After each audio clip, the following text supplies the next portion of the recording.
Welcome back.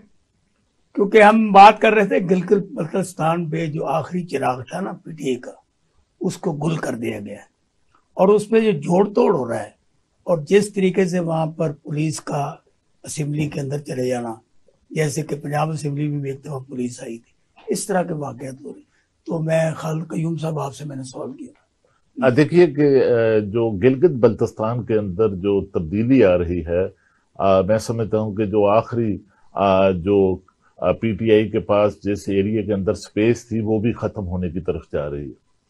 और उनका जो सबसे बड़ा जो जुर्म है कि जो गिलगित बल्तिस्तान के जो वजीर आला फारूक हुए हैं, सबसे बड़ा उनका जो जुर्म है वो ये है कि जिन लोगों के खिलाफ पंजाब के अंदर सानहा 9 मई के हवाले से लाहौर के अंदर मुकदमात दर्ज हैं और फैसलाबाद के अंदर दर्ज हैं, इस्लामाबाद पिंडी में दर्ज हैं, मियां वाली में दर्ज हैं, गुजरांवाला कैंट में दर्ज हैं, या मुल्क के दीगर मकामात में जिन पर जो फौजी तनसीबात पर हमला करने के हवाले से जिन पर मुकदमात दर्ज किए गए हैं, जो मतलूब हैं पुलिस को, वो इस वक्त खास तौर पर पंजाब से ताल्लुक रखने वाले ज्यादातर जो लोग हैं पीटीआई के, वो गिलगित बल्तिस्तान में पनाह लिए हुए हैं और वहां पर बैठे हुए हैं और छुप कर बैठे हुए हैं। तो मैं समझता हूं कि गिलगित बल्तिस्तान के पीटीआई के जो वजीर आला हैं, उनकी चार्जशीट में सबसे बड़ा जो जुर्म सबर किया जा रहा है वो यही है। और दूसरा मैं इसमें बताऊं कि जो पीटीआई के सरबराह हैं, चेयरमैन हैं, साबिक वजीर आजम हैं, वो शायद ये समझने में नाकाम रहे हैं कि जो जिन इलेक्टेबल्स पर वो सारा दारोमदार कर रहे थे, वो इलेक्टेबल जो हैं वो अपने मफाद के साथ खड़ा होते हैं। वो इलेक्टेबल मुश्किल वक्त में जो है वो पार्टी के साथ खड़ा नहीं होते। और दूसरा उनके साथ जो ज्यादातर लोग हैं गिलगित बल्तिस्तान समेत पूरे मुल्क के अंदर, अगर आप देखें कि जो उनके साथ खड़े थे, उनमें ज्यादातर आपको नजर आएंगे कि वो एक ऐसे मफादात और ऐसी मरात माजी में हासिल करने वाला एक तबका था जो रियासत के वसाइल से जो है वो खुशहाल हुआ था, अमीर हुआ था। और जब वक्त आया तो ये सारा तबका जो उसके साथ खड़ा था, उनके साथ वो रेत की दीवार जो है अब वो साबित हुआ। और अब देखिए कि पूरे लोग कहते हैं, ये कहा जा रहा है कि साबिक वजीर आज़म और पीटीआई के सरबराह की गिरफ्तारी होने वाली है। तो मैं नहीं समझता कि इस वक्त हुकूमत की उन्हें गिरफ्तार करने की कोई तरजीह है, क्योंकि इस वक्त तो सूरत हाल ये है कि वो अपने घर के अंदर खुद ही गिरफ्तार होकर बैठे हुए हैं। उनको तो गिरफ्तार करने की जरूरत ही नहीं रही, क्योंकि उनका जो घर है वो तो खुद एक जेल का मंजर पेश कर रहा है कि ना उन्हें कोई पार्टी लीडर मिलने जा रहा है, ना उन्हें कोई पार्टी कारकुन मिलने जा रहा है।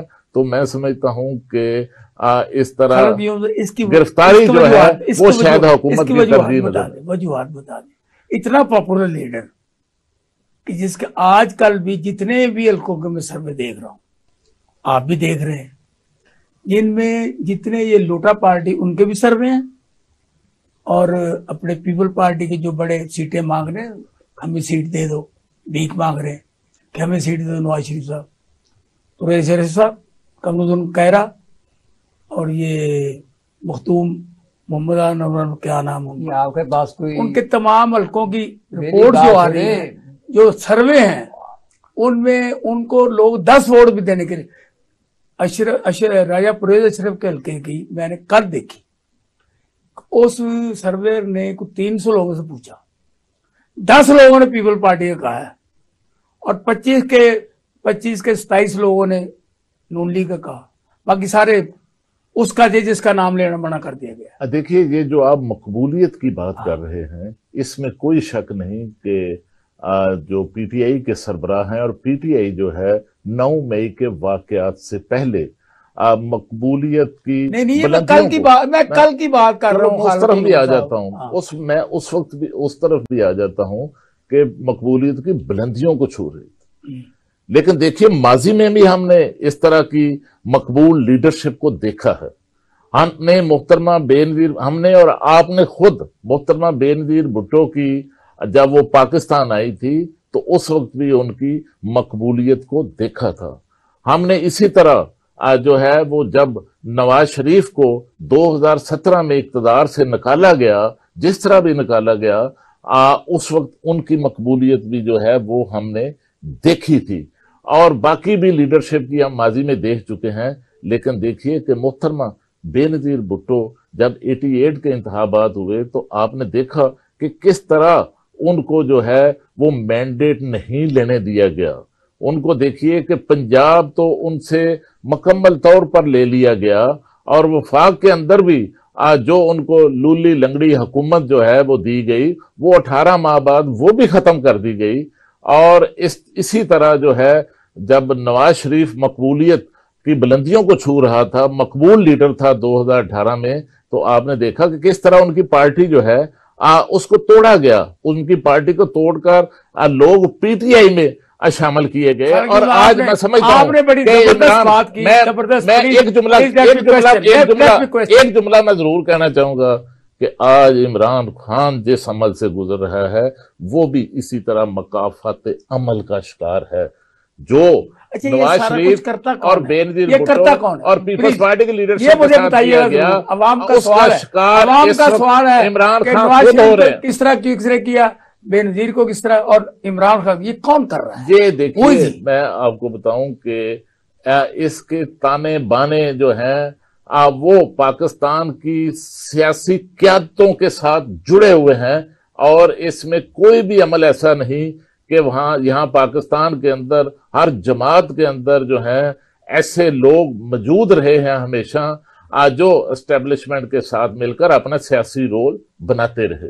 नहीं, इस पे थोड़ा सा आवाम की तसल्ली के लिए आप ये बता दें कि पीपल्स पार्टी जब बेनजीर भुट्टो आई तो एक हजूम था, एक पूरा पाकिस्तान समुद्र बना हुआ था, हर बंदा बेनजीर के नारे लगा रहा था। अच्छा, उसको किसने स्नैच किया? देखिए क्यों उसको मैंडेट नहीं मिला? कौन था इसके पीछे? कौन सी सियासी, आपने कहा ना सियासी जमातों के ताने बाने हैं, उस वक्त कौन सी सियासी जमात? देखिए उस वक्त जो इस्लामी जमहूरी इत्तेहाद था वो मोहतरमा बेनजीर भुट्टो के रास्ते में रुकावट था। जमात इस्लामी समेत बाकी जो पाकिस्तान की तमाम सियासी क़यादत थी वो उस इत्तेहाद में शामिल थी। दूसरी तरफ पीपल्स पार्टी सिर्फ अकेली जमात थी जिसने मोहतरमा बेनजीर भुट्टो की क़यादत में इंतखाबात में हिस्सा लिया। और फिर इसमें जो सहूलतकार हैं वो भी आपको पता है कि हर दौर में पाकिस्तान के अंदर मौजूद होते हैं। तो सहूलतकारी जो है वो भी इन जो बड़ी इस्लामी जमहूरी इत्तेहाद की जो जमातें थी उनकी उस वक्त हुई। और सबसे बड़ी सहूलतकारी जो है वो तो 2018 के इंतखाबात में जो है वो पीटीआई के लिए हुई कि किस तरह पीपल्स पार्टी और नून लीग को तोड़कर जो है और उनका रास्ता रोककर जो है वो पीटीआई को जितवाया गया। तो ये सब कुछ तो आपके सामने सियासतदानों क्यों समझ नहीं आती? मेरा साहब ये बताएं, आप बार बार मार खा रहे हैं, चाहे वो पीटीआई हो, नून लीग हो, पीपल पार्टी हो, सियासी पार्टी है ना, सियासी पार्टियों का मैं बहुत एहतराम करता हूँ, सियासी वर्गों का मैं बहुत एहतराम करता हूँ, और बार बार क्यों मार खाते हैं? यार पार्टी में अच्छे लोग भी होते हैं, नजरियाती भी होते हैं, दिखने वाले भी आते हैं। ये जब से पाकिस्तान बना है ये ऐसे होता आ रहा है, अगर नहीं होना चाहिए। बुरी बात है कि इससे पाकिस्तान को नुकसान पहुंचता है, लोगों की मंगों को भी वो अधूरी रह जाती है। ये नहीं होना चाहिए, किसी सूरत भी नहीं होनी चाहिए, मुल्क के अंदर भी नहीं होना चाहिए। और जो मुल्क से बाहर जो सहूलतकारी आती है उनको भी उनको अडॉप्ट नहीं करना चाहिए। बुरी बात है जमहूरियत के लिए खतरे का। आप बताएं बात पता क्या है? यही सवाल है, मैं वही बता रहा हूँ आपको। असल बात यह है कि पाकिस्तान की जितनी भी सियासी पार्टियां हैं सिवाय जमात इस्लामी के, किसी के अंदर कोई अंदरूनी जमहूरियत नहीं है। जब आपकी ग्रास रूट लेवल पर तंजीमात नहीं होंगी, जब आपकी ग्रास रूट लेवल पर जमहूरियत नहीं होगी, जब आप क़यादत को ऊपर नीचे से लेके आएंगे, एक बात। दूसरी चीज, ये जितनी सियासी पार्टियां हैं, ये जितनी हुक्मरान टोले हैं, ये कभी भी बल्दियात को मजबूत नहीं होने देते। آج نعیم الرحمان صاحب مطالبہ کر رہے ہیں کہ مرتضی وہاب کو اختیارات دو، مرتضی وہاب کے سالڈ ویسٹ مینجمنٹ کے اختیارات دو، مرتضی وہاب کو کراچی بلڈنگ کنٹرول اتھارٹی دو، مرتضی وہاب کو واٹر بورڈ کا انچارج بناؤ. مطلب ہم تو ان کے لیے اختیارات مانگ رہے ہیں. تو ایک تو یہ ہے کہ یہ اول تو انتخابات نہیں کراتے بلدیاتی، کرواتے ہیں تو پھر اختیارات نہیں دیتے. یہ دوسری چیز ہوگی.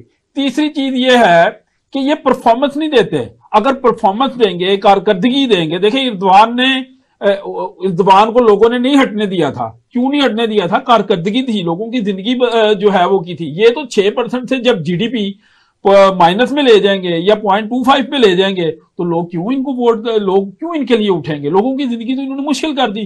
جس بیچارے کا روزانہ کا جو ہے موٹر سائیکل کا یا چنگچی رکشے کا جو پیٹرول ہے وہ 1000 کا ڈلتا تھا، اگر وہ 1500 کا ڈلے گا تو کہاں سے اس کی زندگی میں، اس کی تو زندگی مشکل. یہ 3 بنیادی چیزیں ہیں. آپ بات لے گئے میں نے یہ بات کی اپنی وہ پارٹی میں جمہوریت لے کے آئے. آپ کی پارٹی میں جعلی اصلی بھٹو ہوگا تو وہ آپ کی پارٹی کا آپ سے زیادہ چھوڑ ڈالنا، آپ سے زیادہ آپ کی پارٹی میں جمہوریت ہے. آپ کی پارٹی غلامی کا دوسرا نام ہے. آپ کی پارٹی کی چیئرمین شپ کے لیے جعلی اصلی بھٹو ہونا ضروری ہے. کوشچن کی طرف آئے. میں نے کہا کہ ہر دفعہ پارٹیوں میں جمہوریت لے کے آؤ، پارٹیوں میں انتخابات کراؤ. اچھا، میں نے سوال کیا نا اس کا جواب دیں. میں نے یہ کہا ہے کہ ہر دفعہ سیاسی پارٹی کو توڑا جاتا ہے. بالکل توڑا جاتا ہے. یہ 200-300 خاندان ہیں، یہ یونینسٹ کے دور سے یہ 200-300 خاندان ہیں، الیکٹیبلز ہیں. دیکھیں اس کے لیے الیکشن ریفارمز آپ کو کرنی پڑیں گی. آپ کو جو بڑا عہدہ ہے، مثلا ابھی کیا ہے کہ آپ کا وزیر اعظم یا صدر جو بھی ہو، میں یہ صدارتی نظام کی بات نہیں کر رہا، لیکن آپ کا جو چیف ایگزیکٹو ہے وہ ڈائریکٹ الیکشن سے نہیں آ رہا، وہ ایم این ایز کے انتخابات سے آ رہا ہے. پھر آپ کی جو پارٹیز ہیں وہ الیکٹیبلز کی مرہون ہیں، کیونکہ آپ کا جو پرپورشنیٹ سسٹم ہے اگر آپ وہ لے کے آئیں، مطلب دنیا میں سسٹم موجود ہیں، اس میں آپ ریفارمز کریں، اس کو آپ بہتر کریں تو یہ الیکٹیبلز کے جو ہیں اور بڑے بڑے خاندانوں کے سرمایہ داروں جاگیرداروں کے چکر سے آپ نکل سکتے ہیں اور آپ کو اس کو نہیں ہوگا. دیکھیں بھٹو صاحب کو بھی وہ کہتے ہو تو میں عوام کی پارٹی ہے، لیکن وہ انہی الیکٹیبلز، انہی جاگیرداروں، انہی جو وڈیروں کے وہ ہے. آج بھی سندھ میں بھی یہ وڈیروں اور جاگیرداروں کے ذریعے انہوں نے قبضہ کیا ہوا ہے، اور جو بھی کوئی ان کے مقابلے میں اٹھتا ہے اس کو یہ جیلوں میں ڈال دیتے ہیں. اس کی